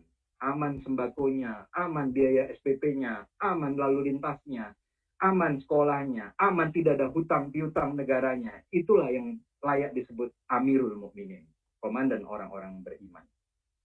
Ini sekedar referensi, bisa dicari di Google ya. Makanan-makanan yang sejalan dengan imunitas dan yang berbahaya buat imunitas. Istilahnya anti terhadap proses peradangan, makanan yang justru mensponsori peristiwa peradangan di dalam tubuh. Mungkin yang antiinflamasi secara gampangan variannya banyak sekali. Itu diambil dari sumber-sumber nabati ya, baik buah-buahan dan sayur-sayuran. Semakin segar, semakin alami, semakin petik dan langsung dari alam, semakin bagus. Antioksidannya murni, ya, vitaminnya belum mengalami oksidasi. Saya sangat menganjurkan selama bulan puasa ini kalau bisa kita detoksifikasi secara radikal. Ini kesempatan yang sangat baik dengan mengkonsumsi makanan-makanan secara alami, secara natural. Apalagi kalau kita tanam dari kebun kita sendiri secara organik. Adapun makanan-makanan yang proinflamasi itu kebanyakan makanan-makanan olahan ya. Makanan yang didapat dari proses pengawetan, pengalengan, apalagi ada zat-zat adiktif ya, pewarna, pemanis sintetis ya. Ya, termasuk diantaranya gula pasir, 3G itu harus kita waspadai ya kalau mau sehat ya. Apa aja itu gula, garam dan gorengan ya. Gula pasir dikurangin, kalau bisa dihindarin udah umur 40 ke atas, kalau bisa stop aja deh gula pasir itu ya. Kalaupun mau ya ala kadar aja. Gorengan ya, apalagi lemak trans. Lemak trans ini kalau sama sekali tidak boleh dikonsumsi. Bukan hanya dihindari, kalau bisa tidak dikonsumsi. Lemak trans adalah lemak jenuh yang telah mengalami oksidasi atau dehidrogenasi sebagian ya. Contohnya minyak jelantah ya, minyak yang dipakai berulang-ulang sampai warnanya udah nggak jernih lagi, udah coklat lagi, itu jangan dipakai, udah bukan konsumsi manusia itu ya. Fast food ya, saya nggak usah sebutkan macamnya, silakan di googling saja, tanya sama Ustadz Google dan Kiai Ucup ya, Kiai YouTube dan Ustadz Google ya. Mentega dikurangin ya, produk-produk olahan dari susu dan tepung diulangin, dihindarin, dikurangin ya. Alkohol apalagi ya, udah otomatis nggak mungkin kita sentuh ya. Daging merah, daging olahan, jeroan itu kalau bisa ya jangan dimakan, kasih kucing aja jeroannya ya. Nah, makanan antiinflamasi itu ya buah-buahan, sayur-sayuran, kacang-kacangan, minyak zaitun ya. Alhamdulillah di Sangatta ini sudah mulai tersedia ya produk-produk minyak zaitun ya. Cuman harganya masih tergolong mahal ya. Ada minyak yang dipakai buat oseng-oseng, ada yang bisa dipakai untuk makan langsung, lihat dalam kemasannya ya. Ada yang bisa dipakai buat digoreng. Ini coklat hitam juga ya sebagai referensi tambahan, itu bagus ya. Makanan antiinflamasi, tempe termasuk ya, makanan antiinflamasi ya. Bagus untuk dikonsumsi. Itu makanan yang toib ya. Makanan yang bisa memicu dan menstimulasi ya sistem pertahanan di tubuh kita ya. Ini saya mengutip, kalau pernah nonton ya, satu film dokumenter ya di Discovery Channel, judulnya Coronavirus The Silent Killer. Ada seorang ahli infeksi menular yang terkenal sekali di Rumah Sakit Mount Elizabeth di Singapura. Dia mengatakan, ini saya kutip persis quotes-nya nih, kita harus mempertimbangkan kembali apa-apa yang layak kita konsumsi. Lihat, dia aja sudah mewanti-wanti. Karena ketika itu ya, kalau kita kilas balik sejarahnya ya, ini masih cerita soal makanan ya. Dari mana sih sebetulnya coronavirus ini berasal ya? Saya menghindari pembahasan tentang teori konspirasi bahwa ini rekayasa jahat tangan-tangan ketiga, itu karena tidak bisa dibuktikan ya. kita hindari dulu diskusi-diskusi seperti itu ya. Sebagai diskusi itu asik saja sih memang. Tapi tidak bisa dibuktikan hal seperti itu. Apalagi bisa menimbulkan wabah sampai ke seluruh dunia ya. Itu yang disorot adalah makhluk kelelawar. Karena virus corona ini hidup secara komensal di kelelawar. Dia hidup di seluruh tubuh kelelawar, di sayapnya, di kulitnya, di bulu-bulunya, di air liurnya. Tapi tidak mengganggu kelelawar. Dia menjadi tempat inang. Kelelawar ini menjadi tempat inang bagi virus corona. Dan kelelawar ini makhluk yang istimewa ya kalau kita lihat. Yang pertama, dialah satu-satunya mamalia, jenis mamalia yang bisa terbang. Tidak ada mamalia di planet bumi ini yang bisa terbang kecuali kelelawar. Ya kecuali Superman, kalau Superman ada ya. Tapi Superman kan fiksi. Yang kedua, dia spesies yang disebut nokturnal, hidup mencari rezekinya itu di malam hari. Jadi makanya kita sering ada joke itu, jangan puasa kita seperti puasa kampret ya, puasa kalong. Apa itu puasa kalong? Habis berbuka kita pesta pora gitu ya. Itu salah ya. Justru puasa itu kan esensinya menahan diri ya. Maka ketika kita berbuka juga kita harus tahu diri, harus tahu batasan, harus tahu kadar, harus tahu dosis gitu ya. Jangan kita seperti balas dendam ketika berbuka, kita makan 3 kali sehari, nanti tengah malam makan lagi, sahur makan lagi, dan dengan jumlah dan ukuran yang melampaui kapasitas ya. Itu puasa yang salah dijalani. Saya mungkin ini sekedar di luar konteks ya. Kalau melihat puasa kita itu benar atau tidak secara kesehatan ya, timbanglah berat badan pada puasa hari H1 Ramadan. Maka ukurlah berat badan di H30 Ramadan. Kalau berat badan kita itu bertambah, berarti puasa kita nggak benar itu kita jalanin ya. Mestinya karena berat badan itu berkurang, karena asupan kita berkurang, ya intake kalori kita berkurang, dan aktivitas kita lebih padat kan. Orang puasa kan mestinya lebih produktif ya. Lebih kinerjanya lebih meningkat kan, bukan hanya tirah bari, bukan hanya mager aja, meskipun kita disuruh di rumah saja kan, bukan berarti santai-santai saja, berleha-leha saja kan. Orang di bulan puasanya ada tarawih, ada tilawah, ibadahnya aja tambah banyak gitu ya. Mestinya lebih produktif ya. Ya mestinya kita ya agak aneh sih kalau misalnya jam kerjanya makin diperpendek karena ini bulan puasa, di masjid makin banyak orang tidur-tiduran, hargailah orang puasa. Mestinya nggak begitu. Kalau kita lihat sejarahnya kan perang Badar bulan puasa. Perang Handak itu yang menggali parit itu bulan puasa. Perang Tabuk yang melawan superpower itu yang melawan tentara Romawi itu terjadi bulan puasa. Penaklukan Istanbul ya, Konstantinopel itu bulan puasa. Proklamasi 1945 itu bulan puasa. Mestinya puasa itu menjadi produktif ya. Nah, mestinya kita ini nggak ketemu dengan kelelawar. Kelelawar hidup di malam hari, kita hidup di siang hari kan, cari nafkahnya di siang hari, kecuali dokter yang jaga malam ya. Sama satpam itu kerja di malam hari, apa boleh buat ya. Nah, mestinya nggak ketemu nih. Tapi di pasar Wuhan jadi ketemu, karena dia bukan hanya dimasukin dalam satu kandang, tapi dikonsumsi. Nah, para ilmuwan medis ini sedang mencari nih. Kalau kelelawar langsung nularin corona ke manusia, itu nggak mungkin katanya. Harus ada makhluk transisinya, hewan antaranya. Yang dicurigai itu ada beberapa hewan. Di antaranya terenggiling, ular, babi. Ya. Mungkin mereka menular dari situ, tapi ini masih diselidiki ya. Dari situ kemudian dikonsumsi manusia, yang tadinya hanya menular lewat antara binatang, kemudian zoonosis ke manusia. Dan akhirnya ya menyebar dari kita ke kita, ya, oleh kita ke kita. Nah, kalau di dalam hadis Nabi, Nabi pernah mengatakan tuh, jangan kalian membunuh kelelawar. Nah, bunuh aja nggak boleh, apalagi dikonsumsi ya. Nah, ini soal ekosistem ya, yang tadi saya sampaikan. Nah, ini yang relevan dengan masa kita ini masih prokes ya. Jadi prokes kita mestinya lebih banyak dong daripada prokes yang digarap secara dalam tanda kutip ya, keilmuan sekuler saja ya. Puasa. Dalam puasanya ada satu hal yang sangat relevan dan istimewa ya, yang berkaitan dengan suasana pandemi ya. Ya, kalau kita makan ya, Bapak Ibu sekalian yang dirahmati Allah, ini afwan ya Ustadz Salim, ini sampai jam berapa ini ya? Sampai jam berapa kita ya? Atau sampai jelang berbuka? Ini masih ada sekitar setengah jam ya? Ada tanya jawab kan nanti? Ada tanya jawab nanti? Iya, kita mungkin di 10 menit terakhir ada sesi tanya jawab, Ustaz. Tolong saya Di diingatkan ya. jam 6 nanti. Ya, saya diingatkan nanti ya. Ya, kalau kita makan, itu kita bukan hanya menghasilkan kalori energi saja ya, tapi kita menghasilkan sampah juga ya. sampah metabolik yang kita timbun di dalam di tubuh kita, di dalam sel-sel kita ya, protein-proteinnya rusak, terdepo di sana ya. Sampah-sampah itu akan dimasukkan di dalam tong sampah yang ada di dalam sel, namanya vakuola ya. Tapi tong sampah ini bisa bertimbun, bisa menumpuk dan menurunkan penurunan kualitas bagi sel-sel kita ya. Sehingga sebetulnya dia harus dibongkar dan dibersihkan ya. Nah, ini menariknya. Kalau seseorang itu melaparkan diri ya, membuat dirinya lapar atau berada dalam kondisi starving ya, kelaparan, berpuasa ya, bahasanya berpuasa ya. Maka terjadi satu peristiwa yang disebut autofagi. Apa itu autofagi? Autofagi itu istilah mencerna diri sendiri, tapi sebetulnya maknanya membersihkan diri ya.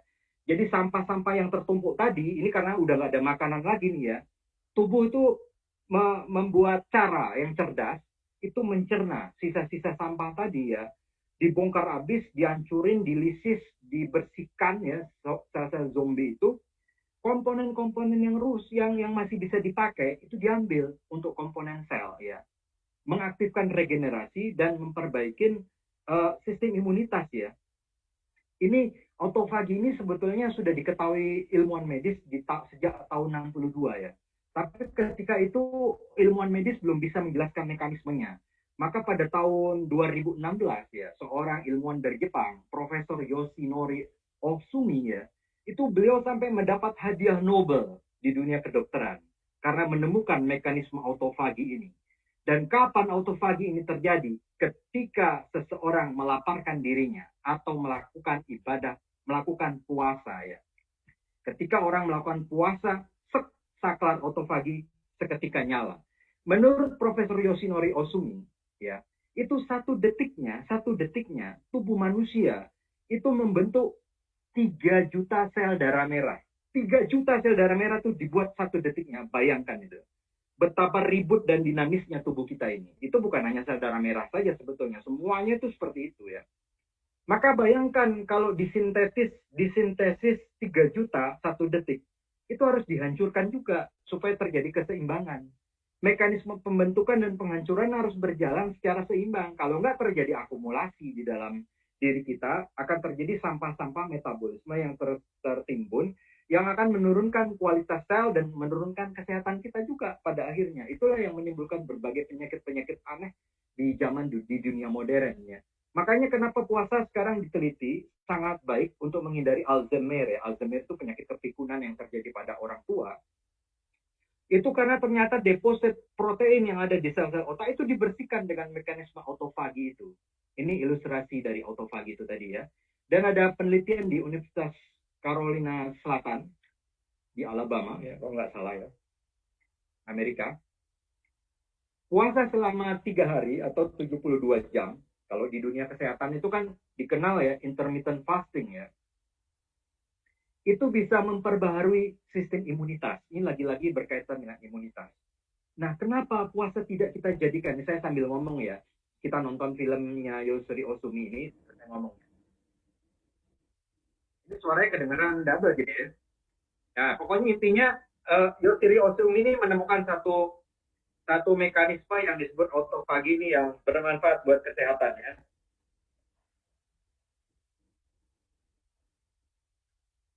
Ya, mungkin nanti bisa lihat lah ya di YouTube sekarang sangat mudah sekali kan. Kalau kita mau lihat film-film begini sangat banyak tayangannya ya di YouTube ya.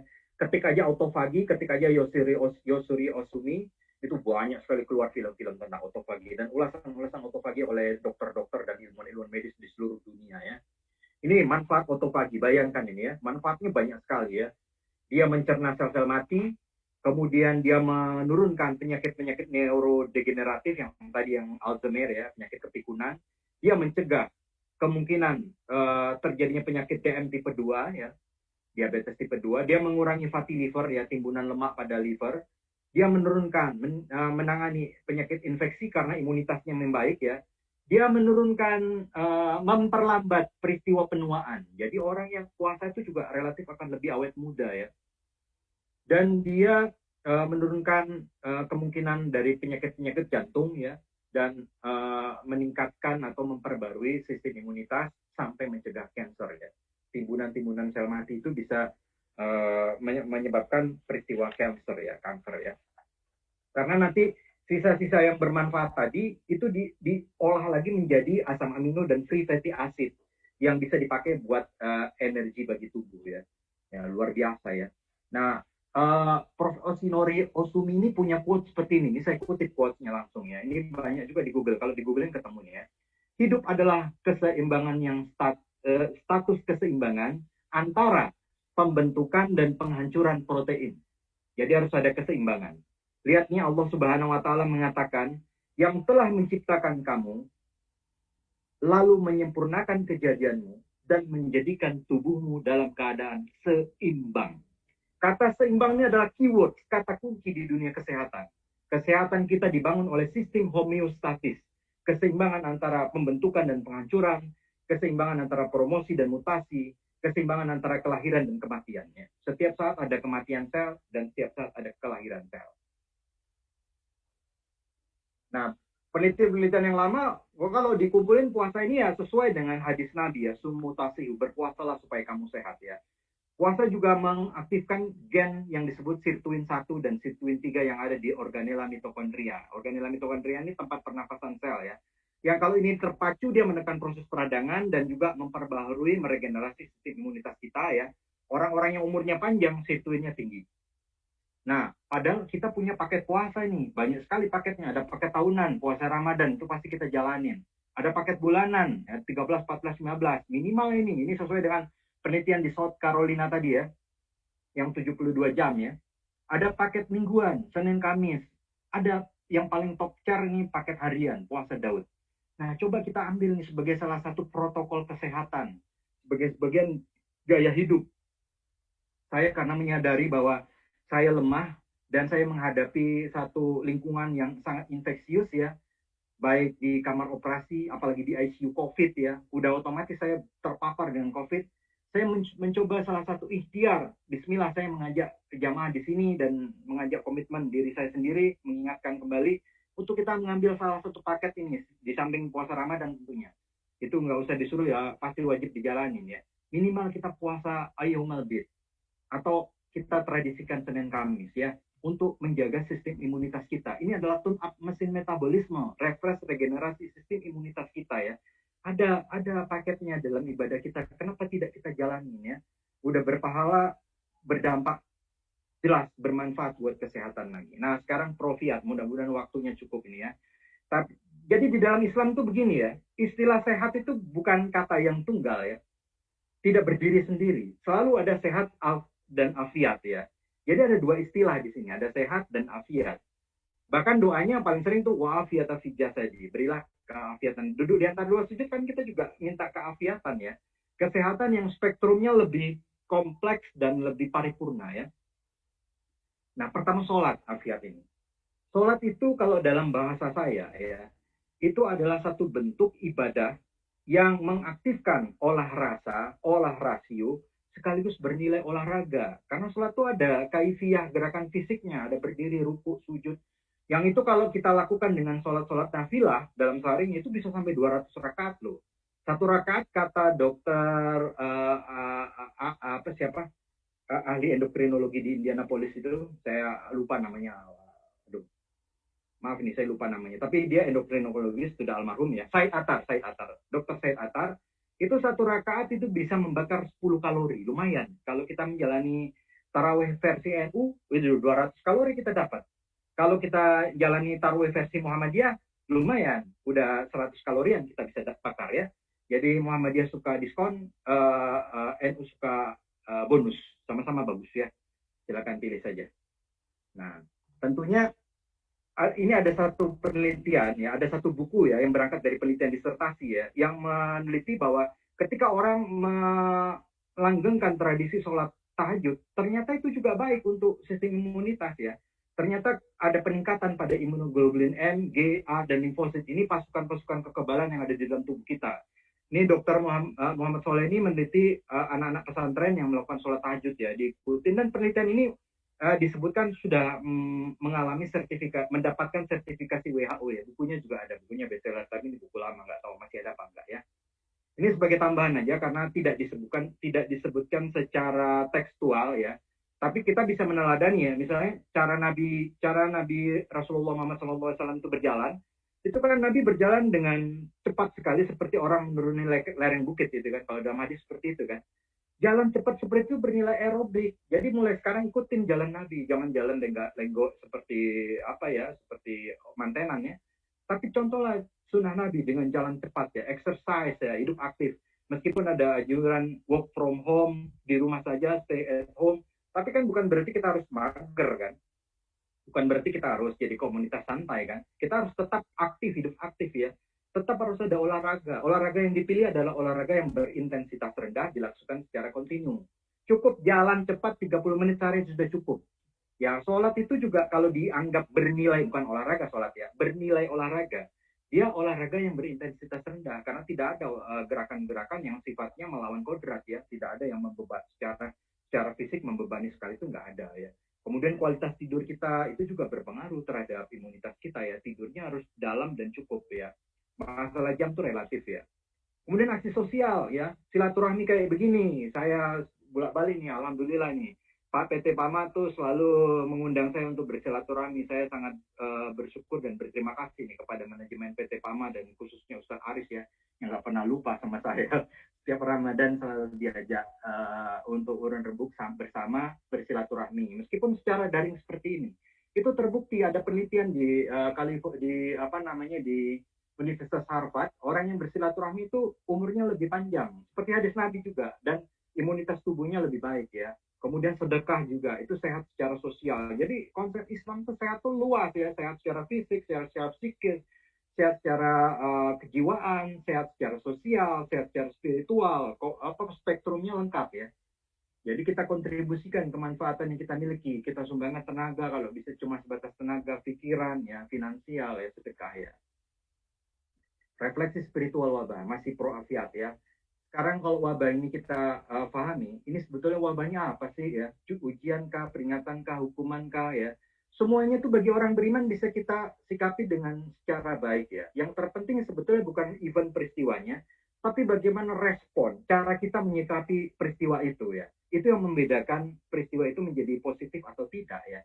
Kalau ujian ya kita maknai saja, oh inilah berarti saatnya untuk kenaikan tingkat ya, kenaikan level ya. Seorang murid supaya bisa naik kelas kan harus diuji kan. Semua harus melewati proses ujian untuk naik kelas ya. Kalau ini peringatan ya mudah-mudahan ini suatu penyadaran terhadap kesalahan dan kekhilafan yang mungkin selama ini kita lakukan ya dalam rangka kita bergaul dengan ekosistem sekeliling kita ya. Mudah-mudahan menjadi sarana tadabur ya, wahana untuk refleksi bagi diri kita semua ya. Kalaupun ini hukuman, ya mudah-mudahan kita berharap inilah kisos ya, secara spiritual, pembersihan dari segala dosa yang pernah kita lakukan ya. Dan di hadis Nabi malah wabah itu bisa hadir sebagai rahmat. Nah, itu coba bagaimana coba kaitan wabah dan rahmat ya. Sebab kata Nabi ya, kata Nabi, seluruh perbuatan orang beriman itu menakjubkan. Seluruh urusannya itu baik. Kalau dia mendapat kesenangan, ia bisa bersyukur, itu baik baginya. Kalau ia mendapat kesusahan, ia bisa bersabar, dan itu pun baik baginya. Jadi orang beriman itu adalah man of all season, manusia yang bisa hidup di segala cuaca ya, di segala musim ya. Nah, jadi bagaimana kalau wabah sebagai rahmat? Ini hadisnya ya. Allah menjadikannya sebagai rahmat bagi orang beriman, wabah ya. Kalau dia bisa bersabar. Dan bayangkan ketika dia meninggal dunia, salah satu asbab orang mati syahid menurut hadis yang diriwayatkan Ahmad ini adalah meninggal ketika masa wabah ya. Jadi kita sikapi saja, kita percaya semua takdir yang menimpa diri kita secara positif ya. Kita berhusnuzon terhadap kehidupan, terhadap Allah Subhanahu wa taala. Allah Subhanahu wa taala sendiri mengatakan ana inda zanni abdi. Aku menurut prasangka hambaku kepadaku. Bayangkan tuh Allah Subhanahu wa taala yang maha absolut, yang maha mutlak, yang eternal, yang tidak terjangkau. Itu mengizinkan dirinya untuk dipersangkai oleh kita. Maka kita persangkai dengan prasangka-prasangka yang optimis dan positif. Dan orang beriman, orang muslim itu hidupnya harus optimis positif ya. Bangun tidur dia doanya optimis positif. Terima kasih Allah, ya Allah kau berikan kesempatan aku untuk hidup kembali setelah engkau matikan. Kita bercermin di wajah, di kaca, kita bersyukur, ya Allah terima kasih telah kau perindah wajahku, maka perindah pula hatiku. Kita bertemu orang, kita juga ucapkan hal yang positif. Assalamualaikum warahmatullahi wabarakatuh. Kita doakan orang lain selamat dan berkah Allah semoga terlimpah kepadamu. Kita masuk kuburan pun kita ucapkan Assalamualaikum ya ahlal kubur. Selamat salam kepadamu wahai ahlul kubur. Semuanya positif ya. Gagasan Allah Subhanahu wa taala menciptakan makhluknya yang bernama manusia di dunia ini boleh dikatakan adalah positivisme ya. Untuk senantiasa mengembangkan hal-hal yang positif, yang optimis, yang husnuzon ya. Ketika physical distancing dianjurkan, maka saatnya juga kita melakukan memperkuat spiritual connecting ya. Ini proafiat yang penting yang mestinya kita dawamkan, kita tradisikan juga, yaitu doa, istighfar, sholawat, tawakal. Katanya doa itu senjatanya orang beriman. Jadi kenapa kita tidak pakai sebagai salah satu modalitas yang bisa kita miliki ya? Ketika menghadapi event-event seperti ini ya, yang dimana kita nggak punya senjata definitif, kita menghadapi musuh yang tidak nampak, dan peperangan sudah berlangsung dalam tempo yang sangat panjang. Kenapa kita tidak membekali diri dengan banyaknya modalitas yang dimiliki oleh agama kita ya? Pertama doa. Ini doa-doa seperti ini sangat banyak ya di dalam hazanah agama kita. Saya hanya mencontohkan beberapa saja. Ya bisa pilih ya, menu-menunya sangat banyak ya. Yang menjanjikan perlindungan ketika orang mendawamkan ini. Ketika seorang hamba mengucapkan pagi dan petangnya Bismillahirrahmanirrahim la yadurru ma'asmihi syai'un fil ardi wala fis samai wa huwas samiul alim. Dengan namamu ya Allah yang tidak ada sesuatu pun yang membahayakan di langit dan di bumi, dan dia maha mendengar lagi maha mengetahui sebanyak 3 kali, maka tidak akan ada apapun yang membahayakannya. Bayangkan itu janji keselamatan yang janji perlindungan yang Allah tawarkan ya ketika kita membaca itu ya. Atau ada hadis yang diriwayatkan oleh Tirmidzi, kalau kita baca 3 kul dalam seharinya ya, kul wallahu ahad, kul a'udzu birabbin nas, kul a'udzu birabbil falaq, saya yakin semua kaum muslimin itu pasti hafal surat pendek ini, jadi surat andalan ya ketika tarawih ya. Ketika kita baca 3 kali pagi dan sore, kita terlindung dari segala mara bahaya. Kenapa tidak kita coba tradisikan sama-sama ya, saya mengingatkan diri saya sendiri juga dan kepada audiens semua ya. Kemudian ada ayat di dalam Al-Qur'an ini ya. Ini ayat yang menarik di surat Al-Anfal ayat 33 ya. Bunyinya terjemahannya saja ya. Allah sekali-kali tidak akan mengazab mereka, sedangkan kamu Muhammad ya berada di antara mereka, dan tidak pula Allah mengazabmu, sedang kau meminta ampun kepadanya. Ya Muhammad berada di antara kita ini seperti apa? Ya kan nggak mungkin hadir secara fisik, beliau sudah nggak ada ya 1400 tahun yang lalu ya. Para ulama mentadaburi ayat ini bahwa yang dimaksud menghadirkan di antara kita itu kita berselawat kepada Nabi. Kita perbanyak selawat kepada beliau. Selawat itu adalah ibadah yang paling unik di dalam Islam. Kalau Allah Subhanahu wa taala menganjurkan amalan-amalan atau perintah-perintah syariat, beliau tidak meneladaninya. Ya. Nah, ketika menyuruh sholat, ya Allah nggak sholat. Masa Allah sholat kan lucu. Tapi ketika Allah Subhanahu wa taala menyuruh kita untuk berselawat kepada Nabi, Allah Subhanahu wa taala mengatakan di dalam Quran, Innallaha wa malaikatahu yusalluna 'alan nabi. Ya ayyuhalladzina amanu sallu alaihi wa sallimu taslima. Sesungguhnya Allah dan bersama para malaikatnya berselawat kepada Nabi. Maka kamu semua, wahai orang beriman, berselawatlah kepada Nabi. Pernah hitung nggak selawat pada Nabi ini secara formal dilakukan orang Islam berapa kali dalam seharinya? Pernah ada yang hitung nggak? Selawat itu kan kita baca ya, secara formal ya, dalam rakaat tahiyat awal dan tahiyat akhir ya. Ada 2 tahiyat kita baca salawat Nabi, ya. Salawat Ibrahimiyah ya. Kalau misalnya umat Islam ya, itu 1,8 miliar di dunia ini, 40%-nya itu adalah melaksanakan ibadah sholat, dan sholat itu dilaksanakan minimal 5 kali dalam sehari. Dalam 5 kali sehari itu ada 2 tahiyat ya yang kita baca, dan itu kita kalikan, tahu ketemu angkanya? 7,2 miliar orang berselawat di dunia sekali ini. Dalam 1 hari. Itu selawat formal, belum lagi kalau selawat tambahan. Maka bayangkan energi seperti apa yang ditimbulkan dari orang yang berselawat ya. Getaran, frekuensi, resonansi seperti apa yang tercipta ketika yang di langit seluruh malaikat ya. Kita kan beriman nih, malaikat itu kan banyak sekali jumlahnya, nggak bisa kita hitung ya. Kerjaan mereka kan kalau kita tanya, ini ada pertanyaan iseng ya, apa sih kerjaan malaikat Malik, kan neraka belum dibuka. Kerjaan malaikat Ridwan apa sih? Israfil apa sih, kan tiupan sangkakala belum ditiup ya, dunia belum kiamat ya. Masa nganggur dia? Kerjaannya itu berselawat. Nah, bayangkan resonansi yang terjadi antara makhluk langit dan makhluk bumi ya. Seperti apa energi yang ditimbulkannya ya. Sekarang ada istilah epigenetik ya. Kedokteran yang salah satu term bid'ah di dunia kedokteran yang menghargai ya modalitas-modalitas bentuk-bentuk seperti frekuensi, gelombang, resonansi, getaran yang berpengaruh pada kesehatannya. Ya mungkin suatu saat kedokteran akan masuk ke sana. Kemudian istighfar ya. Kalau kita istighfar itu adalah sikap di antara kalimat thayyibah yang paling layak kita ucapkan adalah istighfar. Kita ini adalah pembuat kesalahan ya. Tiap hari kerjaan kita buat dosa saja. Bahkan kita nggak bisa mengkalkulasi dosa kita sendiri itu seberapa banyak, kita nggak tahu ya. Maka sikap diri yang paling layak sebagai hamba di hadapan kekuasaan Khaliknya adalah istighfar ya. Kita perbanyak istighfar kepada Allah Subhanahu wa taala ya. Selanjutnya jadi macam ya, tawakal ya. Pada akhirnya seluruh ikhtiar kita itu harus berujung pada tawakal ya. Wa may yatawakkal 'ala Allah fa huwa hasbuh. Itu dijanjikan kepada Allah, kalau siapa yang bertawakal kepada Allah akan dicukupkan ya keperluannya ya. Kalau kita sudah ikhtiar maksimal, sudah seoptimal mungkin kita jalankan ikhtiar yang bisa kita lakukan, maka ujungnya adalah fatawakal Allah. Kita sandarkan hasilnya kepada Allah Subhanahu wa taala ya. Corona itu memang mengancam kehidupan kita, tapi yang pasti menjaga kita, yang pasti memelihara kita, yang pasti melindungi dan menguasai hidup nyawa kita hanyalah Allah Subhanahu wa taala.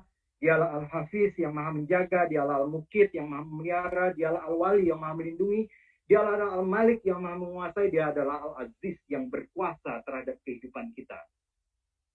Jadi kalau ada yang bertanya, kapan corona ini berakhir? Ini satu pertanyaan yang kita butuh jawaban dan tidak ada yang bisa memberikan jawaban kepada kita.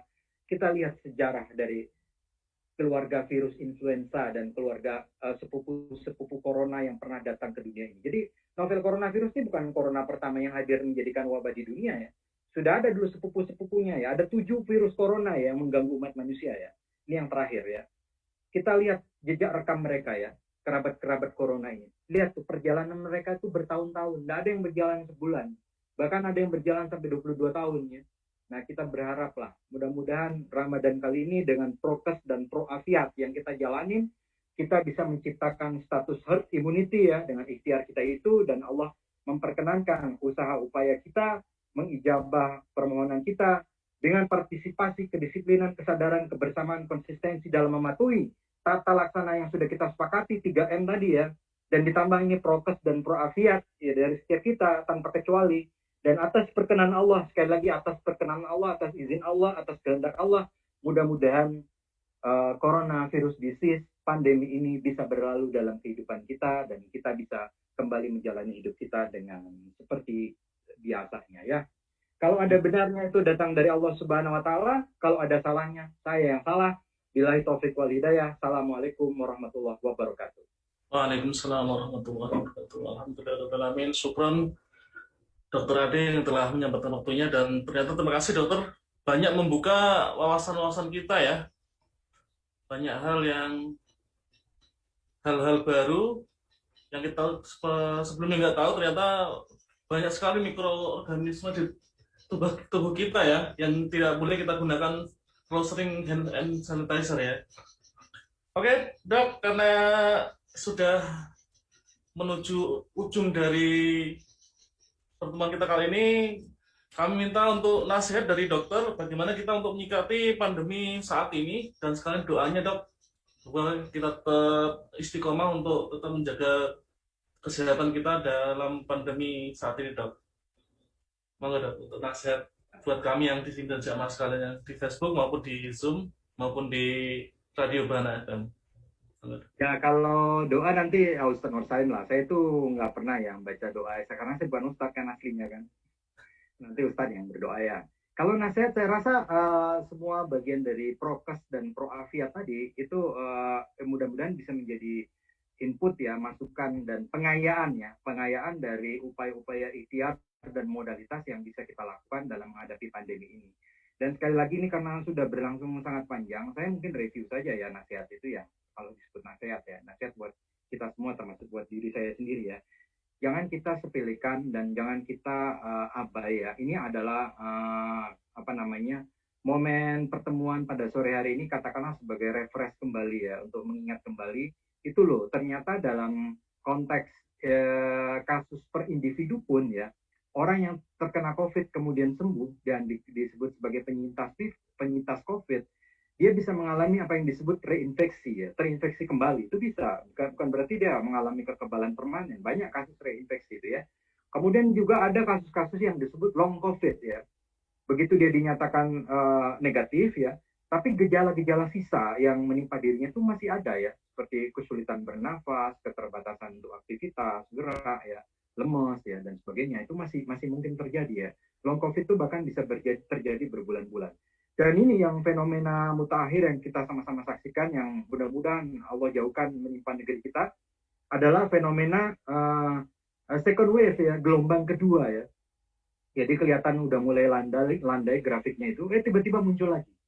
Ya, jadi yang meroket ternyata bukan cita-cita ekonomi yang meroket aja dulu pernah diwacanakan oleh seseorang ya, ekonomi kita yang meroket ya.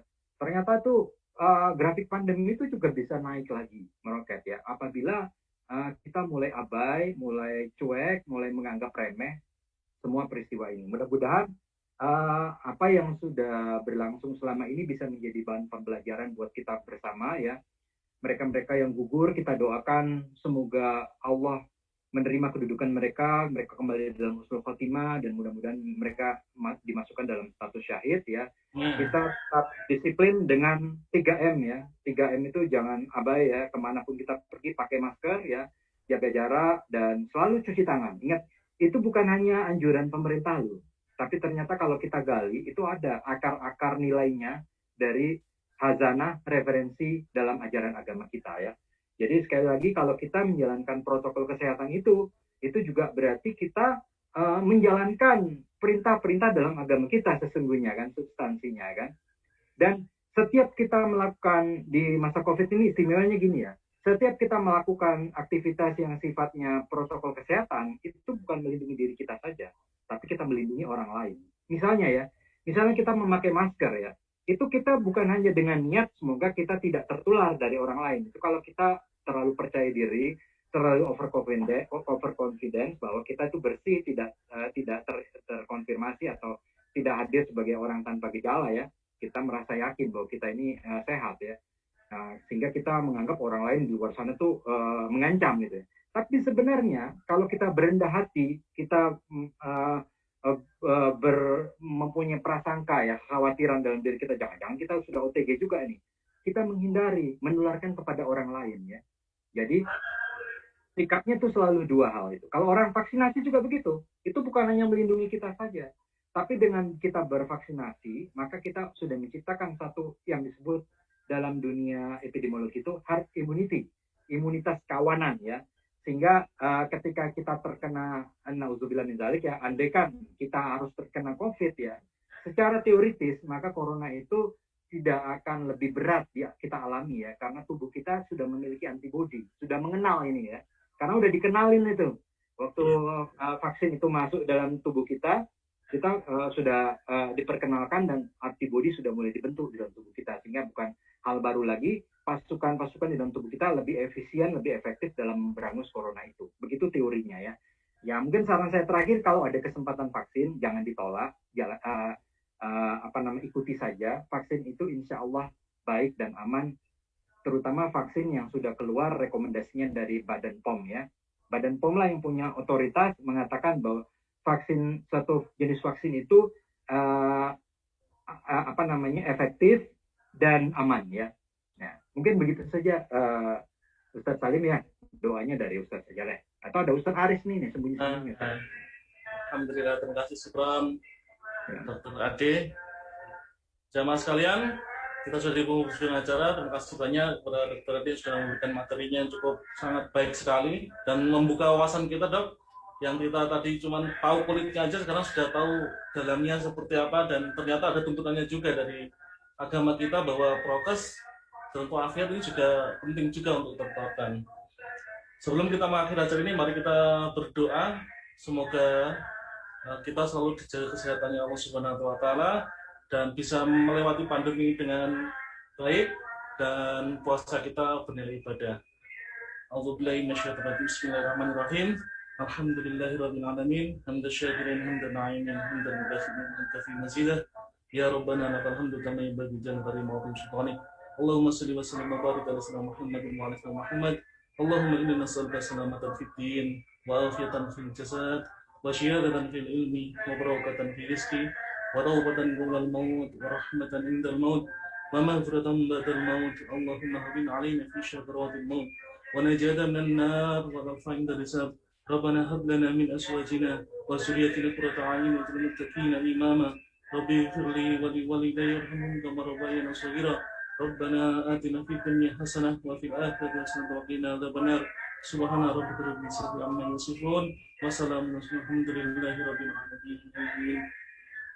Alhamdulillah, terima kasih. Sekali lagi kami ucapkan kepada Pak Dr. Adi Asman yang telah menyempatkan waktunya di tengah kesibukannya untuk bisa bersilaturahmi dan memberikan kami wawasan tentang kedokteran dan khasana tentang prokes. Demikian jamaah sekalian untuk pertemuan kali ini. Mohon maaf jika saya sebagai moderator ada salah dalam penyampaian kata. Kami akhiri. Assalamualaikum warahmatullahi wabarakatuh. Waalaikumsalam warahmatullahi wabarakatuh.